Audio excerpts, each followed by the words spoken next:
एक बार भगवान बुद्ध जेतवन विहार में रह रहे थे। भिक्षु चक्षुपाल भगवान से मिलने के लिए आए थे। उनके आगमन के साथ उनकी दिनचर्या, व्यवहार और गुणों की चर्चा भी हुई। भिक्षु चक्षुपाल अंधे थे। एक दिन विहार के कुछ भिक्षुओं ने कुछ मरे हुए कीड़ों को चक्षुपाल की कुटी के बाहर पाया और उन्होंने चक्षुपाल की निंदा करनी शुरू कर दी कि उन्होंने इन जीवित प्राणियों की हत्या की। भगवान बुद्ध ने निंदा कर रहे उन भिक्षुओं को बुलाया और पूछा कि क्या तुमने भिक्षु को कीड़े मारते हुए देखा है? उन्होंने उत्तर दिया, नहीं। इस पर भगवान बुद्ध ने उन साधकों से कहा कि जैसे तुमने उन्हें कीड़ों को मारते हुए नहीं देखा, वैसे ही चक्षुपाल ने भी उन्हें मरते हुए नहीं देखा और उन्होंने कीड़ों को जानबूझकर नहीं मारा है, इसलिए उनकी भर्त्सना करना उचित नहीं है। एक दिन गौतम बुद्ध अपने शिष्यों के साथ एकदम शांत बैठे हुए थे।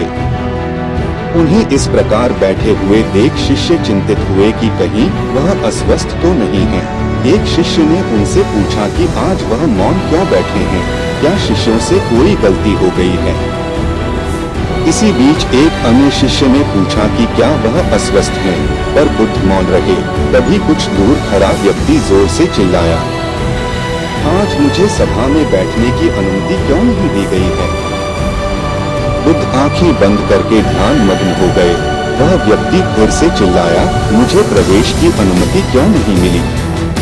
इसी बीच एक उदार शिष्य ने उसका पक्ष लेते हुए कहा कि उसे सभा में आने की अनुमति प्रदान की जाए। बुद्ध ने आंखें खोली और बोले, नहीं, वह अछूत है, उसे आज्ञा नहीं दी जा सकती। यह सुनकर शिष्यों को बड़ा आश्चर्य हुआ। बुद्ध उनके मन का भाव समझ गए और बोले, हाँ, वह अछूत है। इस पर कई शिष्य बोले, हमारे आश्रम में जात पात का कोई भेद ही नहीं, फिर वह अछूत कैसे हो गया? तब बुद्ध ने समझाया, आज वह क्रोधित होकर आया है। क्रोध से जीवन की एकाग्रता भंग होती है।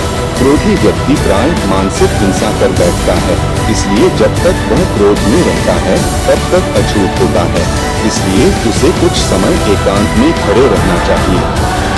क्रोधित शिष्य भी बुद्ध की बातें सुन रहा था।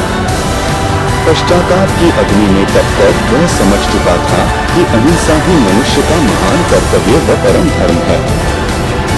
वह बुद्ध के चरणों में गिर पड़ा और कभी क्रोध न करने का प्रण लिया।